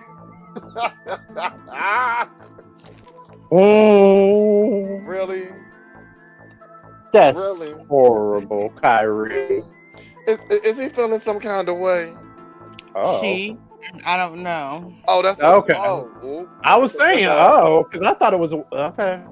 Oh, it's a girl. Asking why dudes act like they don't know they got a small teeny. weenie. I don't know. First of all, why would they even say that? Oh, I got a little dick. I'm telling everybody I got a little dick. Really? Oh. Really? I mean, who gonna say that? No, I don't think nobody will say that. I think maybe she's speaking of the energy that they give. The energy. They give because energy. You know what I'm saying. Their big dick energy is big dick energy. I want to know, Kyrie, what is big? What is big? What's big to you? Like they got big dick energy. Okay, hold on. Now I want to know from Kyrie, if she hear this, What is big dick to you, and what is small dick to you? That's all I want to know. That's what I want to know. You brought them hate tweets on yourself. No, that's what I want to know. Okay. That's what I want to know. What do you consider a small, and what do you consider a big? Oh God. That's what now I you want just to know. now you just prompted a whole bunch of people. Is Now it a you're gonna per- get a whole bunch of now you're gonna get a whole bunch of peens in your saying. inbox now. No, I'm not. There Don't you be are. sending that shit to me. They gonna be right in your inbox talking about it. Don't be It's picking sending up. Hey, but the question is not to me. The question is to Kyrie. Exactly, and niggas gonna be in your DMs talking about, yeah, well, this is the big they one. need to be This is sending what that it's to supposed to Kyrie. look like. They need to be sending that to Kyrie. She's the one that brought this up. She the one that brought this up. You gonna have a cornucopia of ashy dicks in your inbox. They're gonna be right there. Goodbye. It's gonna be one with a bump on it. Yeah. Next.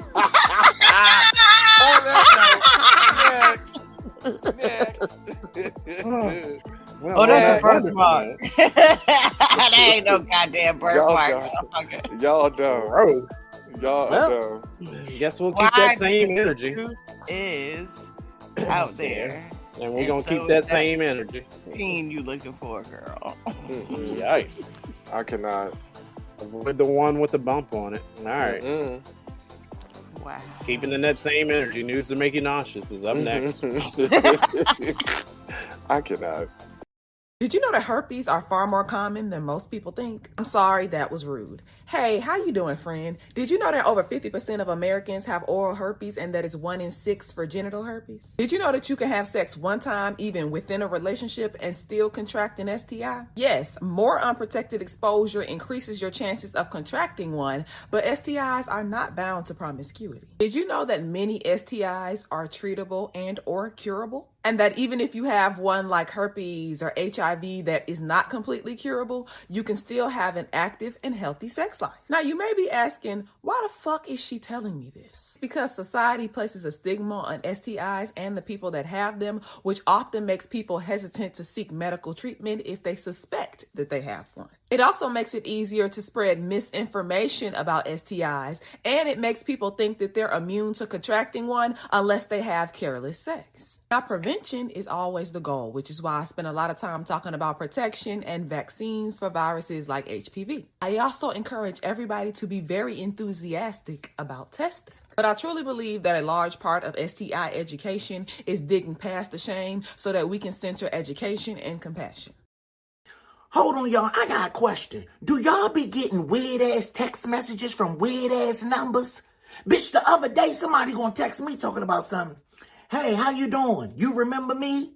So I text back and said, who is this? This is Evelyn. Remember, we used to play golf together. Evelyn? Golf? Bitch, I'm not Tiger Woods. You got the wrong motherfucking number. This not Mike from Washington State that do real estate? I said, bitch, who?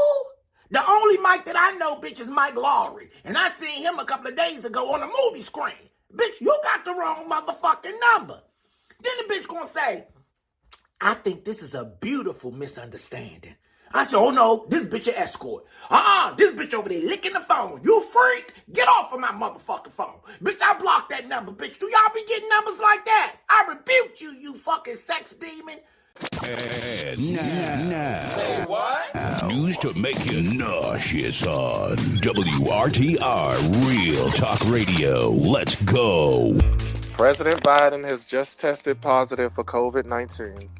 Oh, hell. Oh, Lord. Here we go. We about to have a black woman president.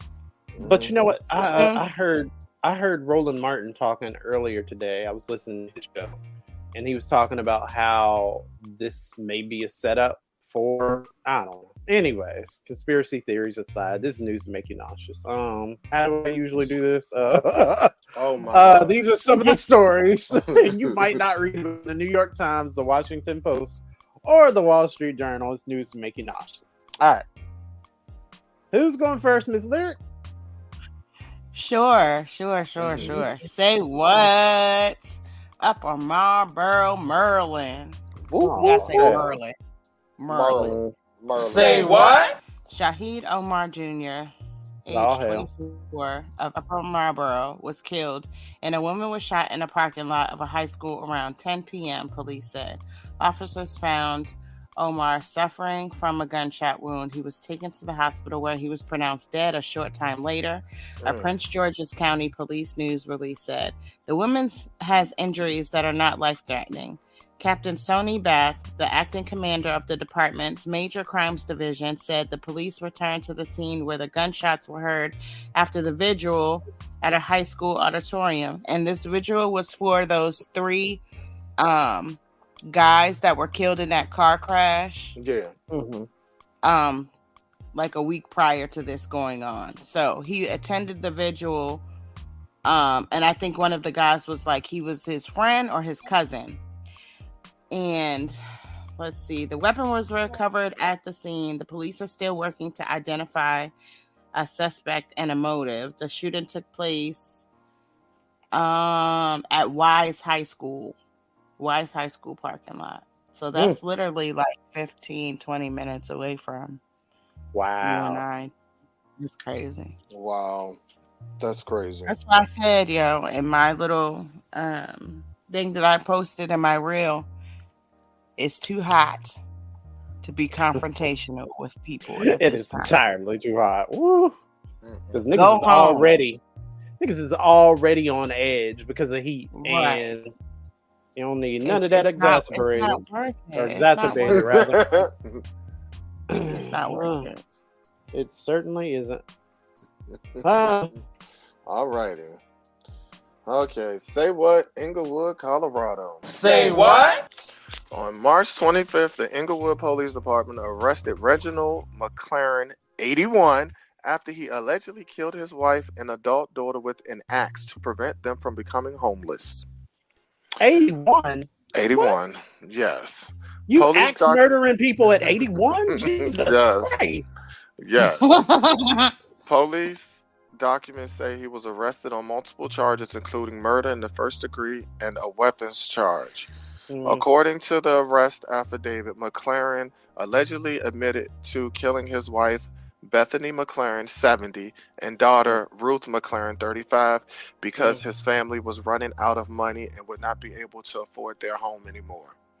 McLaren went to the emergency department at Swedish Medical Center on the evening of March 25th, where he waived his Miranda rights and shared information with the police.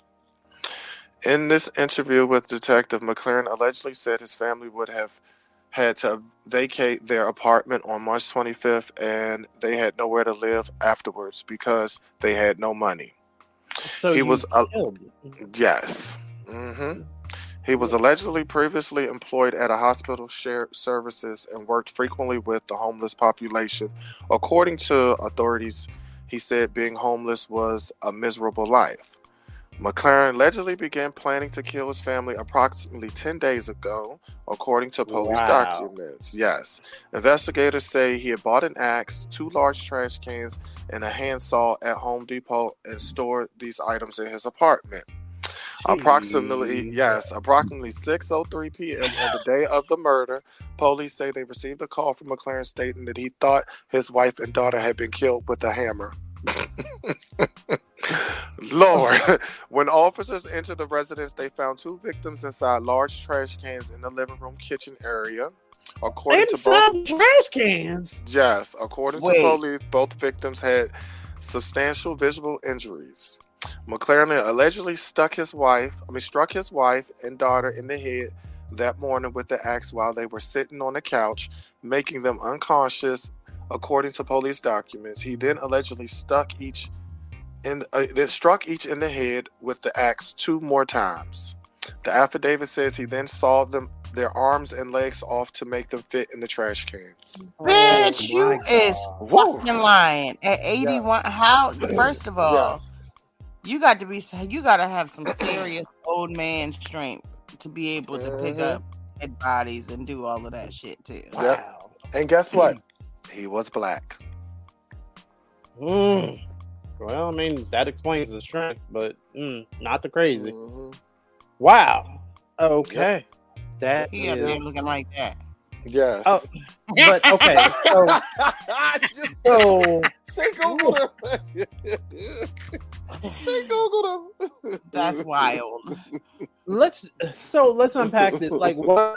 Okay, you did this. You killed them because you didn't want to be homeless because homelessness is rough. So you killed 2 people as a means to not be homeless at 81. None of this makes sense. Homeless. It don't make sense. He got three shots in a cot. I feel like you could have arrived there by doing something a little less heinous. Like, exactly. It's like, that's so contradictory, but okay, sure. I mean, he probably was suffering from some sort of mental shit. He was like 80 something. Definitely. That's crazy. All right, last one. Say what, Waldorf? Say what? So Waldorf, Maryland. Here we go. Okay. All right. All right. So I initially pulled this story earlier because maybe some of y'all saw it on my social media before I posted it. But basically, it was a story about this young man that wandered his way into a bank in Waldorf and tried to make a deposit. The problem was this young black man was fully nude. Walked his way right into the bank and tried to make a deposit. And he was completely nude. That is actually the joke that I made. Was this one of your cousins? It wasn't. And all of these jokes and stuff, I was ready for the jokes to flow, right? For the news to make you nauseous on this because, hilarity. But then it comes out. Now, this article was posted by Southern Maryland News, online. They posted this article along with the mugshot of this individual who has to go to court for this, of course. It also came out that his parents were trying to get this story suppressed and trying to get the publication to remove the story. Why? Because the young man is autistic. Oh, okay. So,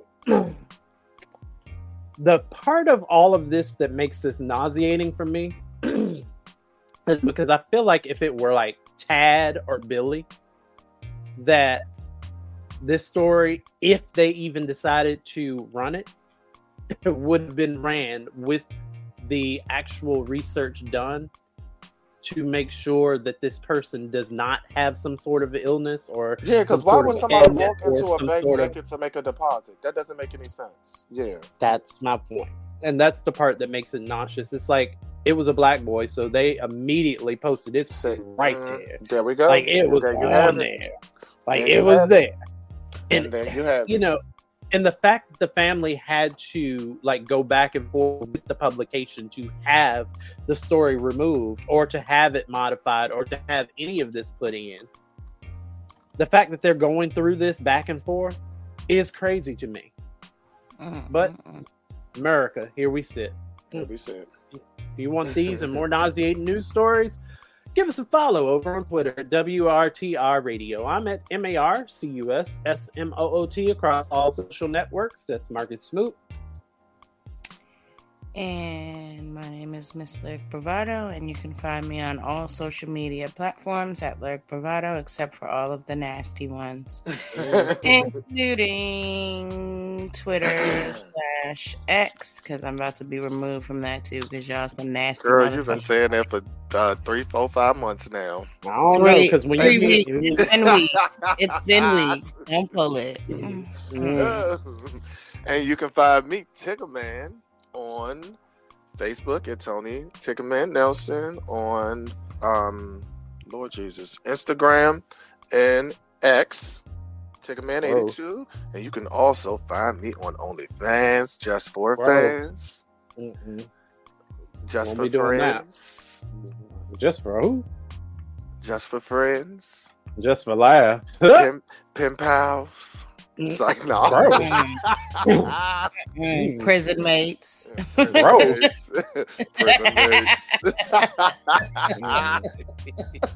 You need to get with a little boy. You need to get with an old boy from the Wild. I was talking about. I like it funky. Yeah.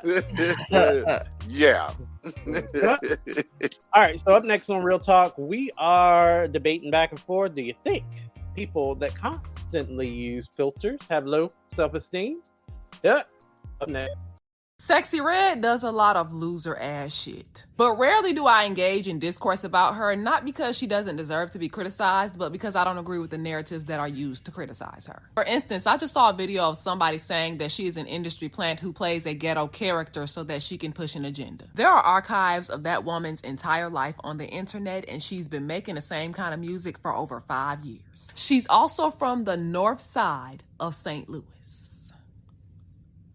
She ain't pretending to be ghetto. Now, I do think that her team purposely sensationalizes her image, which is wholly unnecessary because it's already controversial in its own right, which is why she comes off as more of a caricature than somebody like Glorilla, who is also from the hood and who also embraces things that Black women are typically shamed for. She just doesn't rely on provocation as a marketing tool to the same extent that Sexy Red does. The most dominant complaint about Sexy Red is that she fuels negative stereotypes about Black women, and I find that this is when we typically veer into respectability politics. First of all, I don't give a fuck what anybody thinks of Black women, but Black women. And I would understand it from a strategy standpoint if the respect that is given to respectable Black women was more than an illusion. From Angel Reese to Claudine Gay to the average Black woman in corporate America, we have learned time and time again that being respectable, sophisticated, or even gifted will not shield Black women from misogyny.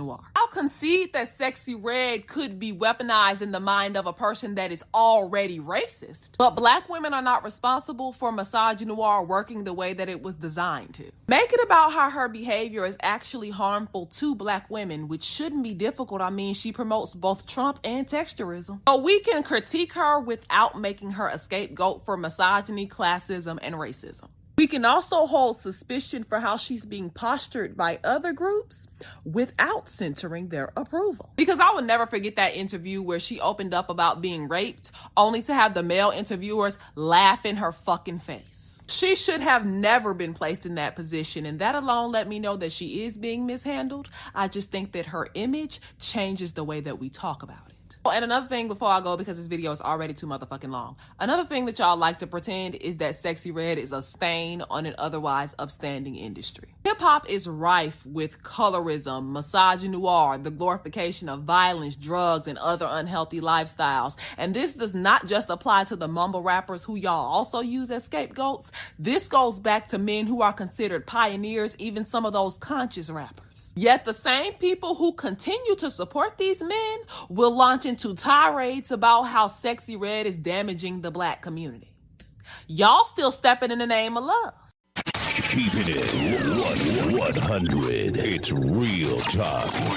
On WRTR, Real Talk Radio. We keep it real. I need to go to the store. What you gonna get? Some BC. And no, that's does not stand for Black. I'm saying, if you picking it up at the grocery store, Jesus Christ. It's an aspirin. All right. So we're inside Real Talk this week, and we're talking, Tiggerman came up with this one. Do you think people who constantly use filters have low self-esteem? What'd you come up with this one for, Tigger? I don't know. I was just thinking about that. I was just thinking about people that, because I'm always seeing pictures of people online, social media. It can be even on dating apps and stuff like that, and they'll send you pictures of them. You can tell it's filtered. You can tell it's filtered, and it's just like to me, in a way, I feel like if it's on a dating app or something like that, and you using filters, and then you see that person, see the person in person. They're catfishing, basically. I consider that as catfishing. Do you? I do. I consider that as catfishing. But like on social media, I mean, everybody uses filters. Hell, I use filters sometimes, but it's just a little bit. Just if I see like a little mark on my face that I don't want to show, or I'll cover that up a little bit, just a little bit or whatever like that. But I know that there are people out there that do have low self-esteem. and so they don't like how they look in pictures, so they throw those filters on them.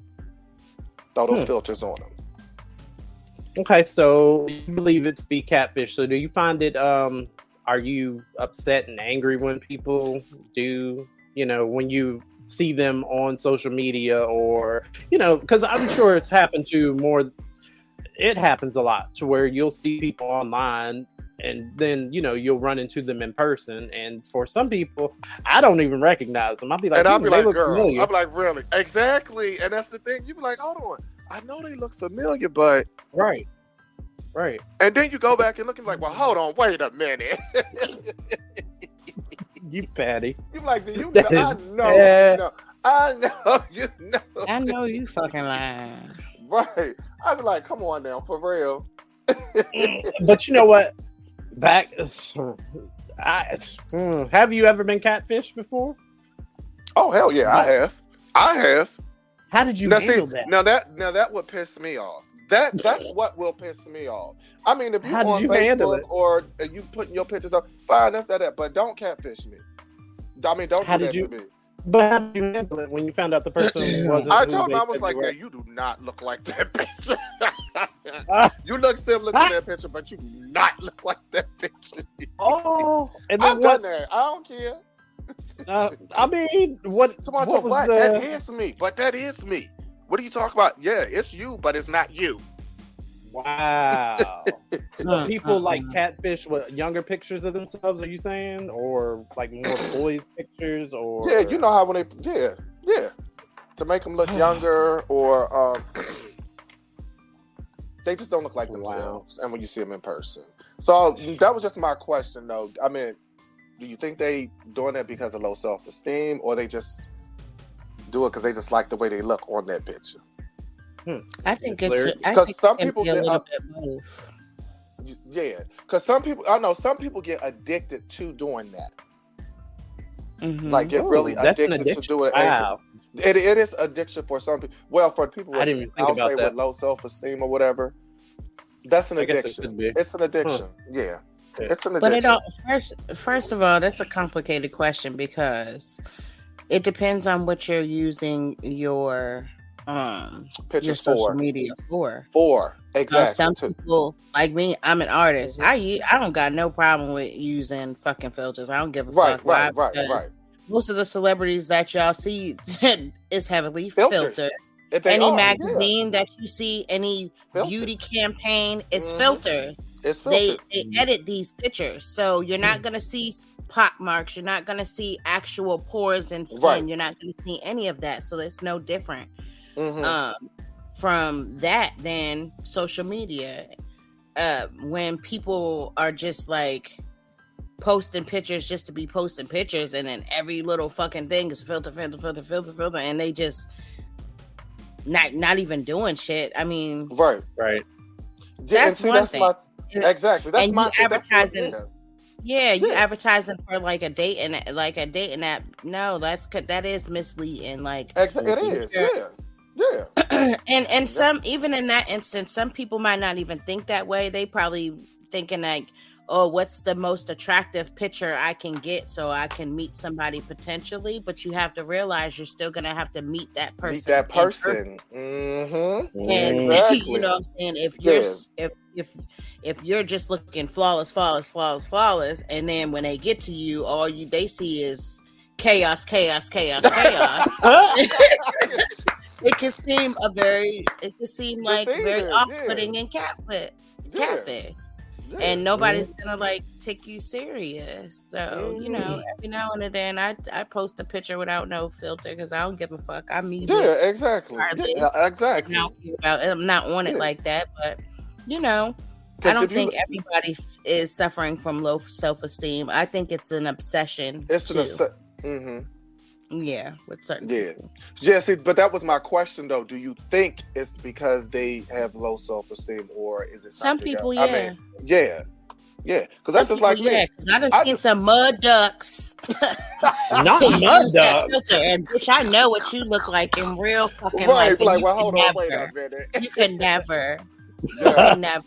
So you look like you're one chromosome away. Let's be clear. Okay. And then the ones where they make you look way smaller than what you are. And then you see them be like, well, hold on, wait a minute. But in real life, your motherfucking nose is as wide as a Ninja Turtle's head. Yeah. Like, get the fuck out of here. Oh, no, not the Ninja Turtle head. Yeah. I was like, come on now. I was like, come on now. Really? But you know what? I will say, like, I do believe that it is a equal blend for a lot of people of insecurities and, you know, and reality. Because, I mean, everybody wants to always put their best foot forward. We all do. Yeah. We all want to be seen in the best possible light that we can. And for that reason alone, I think it's, you know, some of the filters are cute. They are. You'd be like, no, don't get me wrong. They are. But like, if I use a filter, it'll be something like artsy because I'm kind of like playing with, you know, I'm getting better with my graphics and stuff. So if I post pictures and stuff, I'll be a little bit more artsy about it. But as far as filters and all of that, I guess I haven't been one that has beat myself up a lot about my physical features. I beat myself up about a whole bunch of other stuff that's not physical. So, but I can see the need of wanting to present yourself as a certain type person. But like Miss Lyric said, you eventually gonna have to meet people. They're eventually going to see you for who you are because in person, you don't have these filters. You don't. There isn't that option of clicking and erasing the scars or the blemishes or the imperfections. Embrace who you are.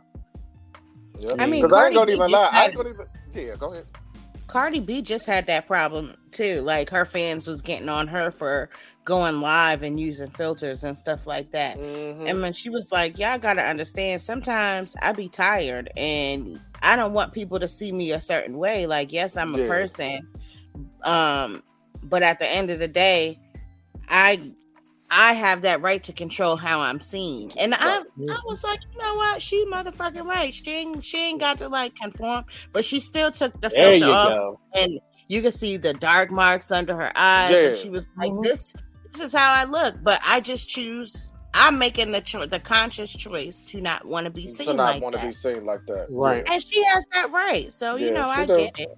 I'm not faulting nobody for doing that. Nicki Minaj does that shit all the time too. All the time. And it speaks, you know what, this speaks to the imperfection or the kind of perfectionist idea that the world has for people. You have to fit a certain mold. You have to be a certain, that's why things like the closet exist, because people have to exist behind the embarrassment that they feel for whatever it is that the outward world going to think of them. So a lot of things are filters. Closets are filters for a lot of y'all out here living double lives. Just saying. My whole thing is, at the end of the day, let people live. Let them do what the fuck they want to do. If it's not hurting anybody, if they choose to put this shit on, then let them put the shit on. Because guess what? You also have a choice whether you want to interact and deal with that person. And deal with it or not. If you don't, then hey, that's on you. It's not hurting anybody. Like that nigga with no foot that that I dated that time, or that goodbye. You know, I went out on a date with. Y'all remember that? Goodbye. Y'all remember that? The nigga with no foot. Shut up. What? Okay, I never told you that story. Oh my God, Lord. The nigga with no foot, like back when I used to live over near FedEx Field in the DC area. And I met up with this dude online. He was all charming and stuff. We met in person. Went to I was in my late 20s or some shit. Anyways, we went to I was in my late 30s. I met this dude. Yeah, because I was living over near FedEx Field. So never mind. Met him. Go over there. We went out. Met him in person, and he was walking with a limp. I was like, oh, what's going on? He's walking with a limp, had a little sport cane and everything. He was like, oh man, I had just gotten into a car accident and all this other stuff. Had this whole extravagant story about this awful car accident. I was like, oh wow, you know, so a lot going on out here. Damn, this, that, and the third. Turns out he ain't had no foot. But he ain't want to tell me that his foot come on and off. So he made up this whole elaborate story. I'm not lying. Chicken Man, am I lying? Why is this the first time that I'm hearing about a footless? I thought you knew. No, I ain't never hear about no footless person. Why? Because Lord he Jesus. has that phobia. Exactly. Of That's missing something that. appendages. So why would I think he would date somebody with a missing appendage? Why do you think I'm not with that nigga now? Why do you think that? Oh I my cannot. God. I cannot. I On never that, knew on that. that note. Yeah, it's crazy. So these insecurities run thick. It's got niggas faking whole limbs out here. So I get it. I get the point of wanting to have a filter. I do.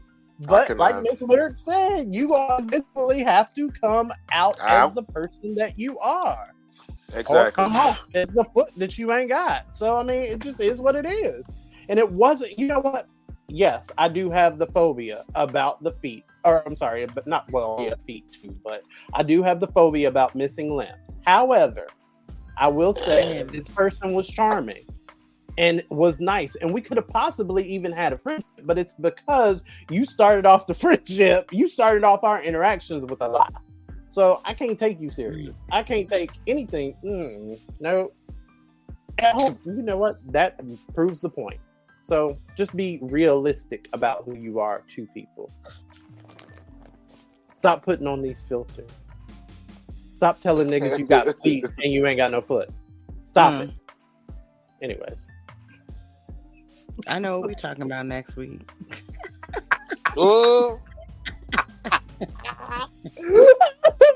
That wraps up this week's WRTR Real Talk Radio. Once again, y'all, thank y'all so much for tuning in and listening to our crazy asses carry on. We appreciate you. All right, anything you need to say before we get out of here, Miss Lyric? No, I'll save that for when the recording goes away. Oh, hell. Tigger Man, got anything to say to the piece before we roll out? Oh. Don't be licking your lips. What is happening? Be yourself. Oh. All right, y'all. Bye. Bye. Holla at y'all. WRTR Real Talk Radio. This week's episode featured work from TikTok creators Chris the Author, Too Raw, Too Real 2, The Conscious Lee, Dane the Great, and I Am Lonnie B, using our platform to amplify your voices.